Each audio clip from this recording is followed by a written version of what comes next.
Good morning students. आज हम genetics का बहुत ही इम्पॉर्टेंट टॉपिक जो है वो स्टडी करेंगे, that is chromosomal theory of inheritance.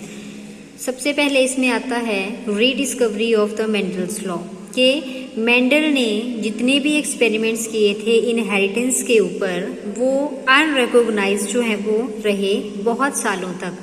किसी को भी ये नहीं पता था कि मेंडल ने जो एक्सपेरिमेंट किए हैं वो किस तरह से किए हैं और क्या उसकी ऑब्जर्वेशन जो है वो आई हैं। उसका मेन रीज़न क्या था कि कम्युनिकेशन जो था वो उस टाइम बहुत डिफ़िकल्ट था। दूसरी बात, जो उसने लॉज दिए थे, जो इनहेरिटेंस के लिए जो उसने जितनी भी ऑब्जर्वेशन दी थी उसमें उसने मैथ्स का यूज़ किया था और इनहेरिटेंस के कॉन्सेप्ट को प्रूव करने के लिए मैथ की हेल्प लेना एक तरह से नई चीज़ थी और अनएक्सपेक्टेड थी। थर्ड थिंग, जो पेयर ऑफ अलील्स थे वो ब्लेंडिंग उसमें नहीं थी। अगर कैपिटल टी स्मॉल टी हमारे पास हाइब्रिड आता है तो उसे हम क्या कंसीडर करते हैं, टॉल, तो वो भी एक तरह से क्या था, अनएक्सपेक्टेड। नेक्स्ट थिंग कि उसमें फिजिकल प्रूफ जो है वो किसी भी फैक्टर के लिए जो था वो अवेलेबल नहीं था। तो मतलब एक तरह से जो मेंडल्स का जितना भी वर्क उसने किया हुआ था वो क्या था, वो रिकॉग्नाइज्ड नहीं हुआ। लेकिन 1900 में 3 साइंटिस्ट, इनका नाम है de Vries, Carl Correns and von Tschermak, उन्होंने माइक्रोस्कोपिक स्टडी की सेल डिवीज़न के लिए, न्यूक्लियस का रोल जानने के लिए, क्रोमोसोम्स के बिहेवियर को जानने के लिए। कि जैसे मेंडल ने जो है वो लॉ ऑफ सेग्रीगेशन दिया था कि सेग्रीगेशन जो है वो गैमेट फॉर्मेशन में होती है, या जैसे ही F2 जनरेशन आती है तो इंडिपेंडेंटली असॉर्टमेंट जो है वो होती है और सभी जितने भी हम करेक्टर जैसे कि हम डाई हाइब्रिड क्रॉस में लेते हैं तो सभी अपने आप को क्या करते हैं, इंडिपेंडेंटली असॉर्ट करते हैं। तो उस चीज़ को प्रूव करने के लिए डी वरीज, करेंस और शेरमैक ने माइक्रोस्कोपिक स्टडी की सेल डिवीजन के लिए, रोल ऑफ न्यूक्लियस के लिए, क्रोमोसोम का बिहेवियर जानने के लिए कि मियोसिस में किस तरह से क्रोमोसोम्स जो है वो हाफ हो जाते हैं और हाफ क्रोमोसोम्स जो है वो क्या जाते हैं, अगली जनरेशन में जाएंगे। तो वॉल्टन सटन एंड थियोडर वोवरी, उन्होंने पाया कि बिहेवियर ऑफ जीन और मूवमेंट ऑफ क्रोमोसोम के जब सेग्रीगेशन होती है तो क्रोमोसोम्स किस तरह से अलग होते हैं और उसमें एक पैरेललिज्म जो है वो प्रेजेंट था। और सटन और वोवरी ने जो क्रोमोसोमल बिहेवियर है और जो मेंडल ने जो प्रिंसिपल्स दिए थे उनको कंबाइन करके एक थ्योरी दी जिसका नाम है क्रोमोसोमल थ्योरी ऑफ इनहेरिटेंस। जैसे कि कार्ल क्रेंस ने डिस्कवर किया रोल ऑफ क्रोमोसोम के बारे में, ठीक है, क्रोमोसोम जो है वो हेरिडिटी में कौन सा रोल जो है वो प्ले करते हैं, और उसको एक मेंडेलियन पेपर में जो है वो रीडिस्कवर किया, उसको पब्लिश किया। लेकिन इन तीनों साइंटिस्ट ने कभी भी इसका क्रेडिट जो है वो खुद को नहीं लिया, जबकि जब उन्हें पता लगा कि मेंडल ने ये वर्क पहले ही कर दिया है तब भी मेंडल को ही फादर ऑफ जेनेटिक्स जो है वो कहा गया, जैसे कि आप जानते हैं। सटन और वोवरी ने थ्योरी ऑफ क्रोमोसोम दी। उन्होंने देखा कि इंडिविजुअल जो है वो, उन्होंने ये बताया कि इंडिविजुअल जो है वो फ्यूजन ऑफ गैमीट से बनता है। ये आपको पता है, स्पर्म है हैप्लॉइड, ओवम है हैप्लॉइड, जब वो क्या करेंगे, फ्यूज करेंगे तो हमारे पास डिप्लॉइड ऑर्गेनिज्म जो है वो आएगा by the process of meiosis. तो हमें आधे कैरेक्टर जो हैं वो मदर के आते हैं, आधे फादर के आते हैं। नेक्स्ट उन्होंने बोला कि जैसे हम मेंडल्स की बात करें तो मेंडल में जो फैक्टर थे वो क्या थे, वो पेयर में पाए जा रहे थे। तो जो क्रोमोसोम्स हैं वो भी पेयर में पाए जा रहे हैं और जैसे वो सेग्रीगेट होते हैं गैमीट फॉर्मेशन के अकॉर्डिंगली तो हाफ नंबर ऑफ क्रोमोसोम जो है वो इंडिविजुअल में जाएगा, फिर हाफ कंबाइन करके फिर से डिप्लॉइड जो इंडिविजुअल है वो बनाएंगे। मेंडल का तो आपको पता ही है, मेंडल ने जो है वो लॉ ऑफ सेग्रीगेशन और इंडिपेंडेंट असॉर्टमेंट जो है वो दी। तो सटन और वोवरी ने 1902 में क्रोमोसोम के बिहेवियर को और मेंडेलियन के प्रिंसिपल को कंबाइन करके जो थ्योरी दी उसका नाम है क्रोमोसोमल थ्योरी ऑफ इनहेरिटेंस।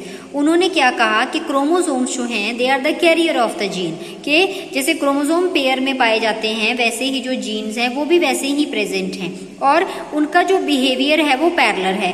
जब क्रोमोसोम जो है वो मियोसिस के ड्यूरिंग जो है वो सेपरेट होते हैं तो उसी टाइम जो उसमें जीन्स पाई जा रही हैं वो भी सेपरेट हो जाती हैं। यही जो है वो किसमें बोला गया, जो क्रोमोसोमल थ्योरी ऑफ इनहेरिटेंस में, कि जब क्रोमोसोम्स जो है वो क्या करते हैं, जब वो सेग्रीगेट होते हैं तो उसमें जो क्या पाया जा रहा है, उसमें जो जीन्स पाई जा रही हैं वो भी अल्टीमेटली क्या होंगी, वो भी सेग्रीगेट करेंगी।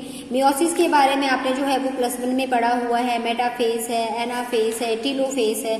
तो उस टाइम जैसे जैसे क्रोमोसोम्स जो हैं वो क्या करेंगे, क्रोमोसोम्स जो हैं वो सेग्रीगेट करेंगे। सेम थिंग में जो उसमें जो जीन्स पाई जा रही हैं वो भी क्या करेंगी, सेग्रीगेट करेंगी। और यही क्या था, it is the basis of the chromosomal theory of inheritance which was given by Sutton and Boveri. और उन्होंने अपने काम को जो है वो किसके साथ जो है वो जोड़ा, उन्होंने जोड़ा मेंडल के लॉ के साथ। जैसे यहाँ पे आप देख सकते हैं G1 फेज, G2 फेज, फिर एनाफेज, टीलोफेज। तो यहाँ पे जब क्रोमोसोम जो है वो आके सेग्रीगेट होते हैं, यहाँ पे मेटाफेज भी आएगा, तो उसमें जो जीन्स पाई जा रही हैं वो भी क्या करेंगी, सेग्रीगेट करेंगी। अगर हम मेंडेलियन थ्योरी और क्रोमोसोमल थ्योरी को देखें तो मेंडेलियन में फैक्टर एक्टिन पेयर, क्रोमोसोमल में क्रोमोसोम्स। मेंडल्स में फैक्टर सेग्रीगेट करते हैं, क्रोमोसोमल थ्योरी में क्रोमोसोम सेपरेट करते हैं। उसके बाद अगर हम मेंडेलियन प्रिंसिपल की बात करें तो अलील और फैक्टर जो है वो इंडिपेंडेंटली असॉर्ट करते हैं, और जो क्रोमोसोम है उसमें क्रोमोसोम से भी क्या करेंगे, असॉर्ट करेंगे। तो मतलब जो हमारे पास मेन पॉइंट आते हैं क्रोमोसोमल थ्योरी ऑफ इनहेरिटेंस के, जो गैमीट है वो फैक्टर की ट्रांसमिशन करती है, क्रोमोसोम्स और जो जीन्स वो दोनों पेयर्स में पाए जाते हैं, और जब वो सेग्रीगेट करेंगे तो उसमें जो जीन्स पाई जा रही हैं वो भी सेग्रीगेट करेंगी। और हैप्लॉइड सेट ऑफ क्रोमोसोम, मतलब जैसे हमारे पास एक क्रोमोसोम है तो क्रोमोसोम जब सेग्रीगेट होगा, जैसे हम मेंडल के प्रिंसिपल में पढ़ते थे कैपिटल टी, तो जब वो सेग्रीगेट होंगे तो हमारे पास क्या आएगा, एक टी आएगा, दो हम नहीं लेके चलेंगे। तो वैसे ही इस थ्योरी में भी बताया गया है कि जो क्रोमोसोम्स हैं, क्रोमोसोम्स जब सेग्रीगेट करते हैं तो वो भी क्या होंगे, हाफ क्रोमोसोम। जैसे ह्यूमन बींग्स में जो है वो 46 जो है वो इंडिविजुअल में क्रोमोसोम्स पाए जाते हैं, तो वो क्या करेंगे, जब उसमें मियोसिस होगी तो उसमें 23 हाफ सेट ऑफ क्रोमोसोम जो है वो जाएगा। मान लो ये है मेल और ये है फीमेल और ये है मेल। तो जब ये दोनों फ्यूज करेंगे, फर्टिलाइज करेंगे, तो अल्टीमेटली हमारे पास जो आगे वाला इंडिविजुअल आएगा वो भी क्या आएगा, हमारे पास डिप्लॉइड आएगा। और ये आ गया हैप्लॉइड, ये आ गया हैप्लॉइड, और ये आ गया हमारे पास डिप्लॉइड। तो मतलब कि जो क्रोमोसोम्स हैं, क्रोमोसोम तो सेग्रीगेट कर रहे हैं, लेकिन उस टाइम जो क्रोमोसोम्स के ऊपर जो जीन्स पाई जा रही हैं वो भी सेग्रीगेट कर रही हैं। और फिर उस चीज को उन्होंने कंबाइन किया मेंडल के लॉ के साथ। तो मेंडल ने पहले ही बताया था कि फैक्टर जो है वो पेयर्स में पाए जा रहे हैं, यहाँ क्रोमोसोम पेयर में पाए जा रहे हैं। फैक्टर्स जो हैं जब गैमीट्स बनाएंगे तो वो क्या करेंगे, वो सेग्रीगेट हो जाएंगे, जिससे हमारा लॉ ऑफ सेग्रीगेशन है। और अगर हम क्रोमोसोमल थ्योरी ऑफ इनहेरिटेंस की बात करें तो यहाँ पे क्रोमोसोम सेपरेट हो रहे हैं, क्रोमोसोम के साथ साथ जो उस पे जीन्स पाई जा रही हैं वो सेपरेट हो रही हैं। और मेंडेलियन की थ्योरी में जो फैक्टर्स हैं वो असॉर्ट इंडिपेंडेंटली। डाइहाइब्रिड में अगर हम दो कैरेक्टर ले रहे हैं जो पेयर्स में बनके होगी वो 4, तो वो चारों अपने आप को क्या करेंगे, असॉर्ट करेंगे इंडिपेंडेंटली।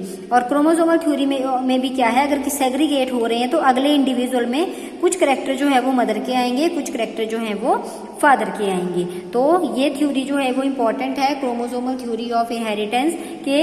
इसमें सटन और बोबरी ने मेन जो है वो अपने काम को मेंडल के लॉ के साथ, मेंडल के काम के साथ जो है वो कंबाइन किया और एक थ्योरी दी जिसमें क्रोमोसोम्स का बिहेवियर जो है वो स्टडी किया गया, किस तरह से वो सेग्रीगेट होते हैं, किस तरह से वो इंडिपेंडेंटली जो है वो असॉर्ट करते हैं। लेकिन इसमें जीन्स का भी मेंशन करना है कि क्रोमोसोम्स के साथ साथ जो जीन्स हैं वो भी क्या होंगी, आगे जाएंगी।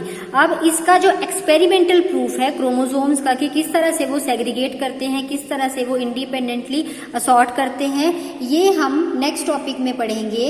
जो एक्सपेरिमेंटल प्रूफ किया गया है वो किया गया है बाय द TH मॉर्गन। तो उसके बारे में हम नेक्स्ट क्लास में जो है वो स्टडी करेंगे। Thank you.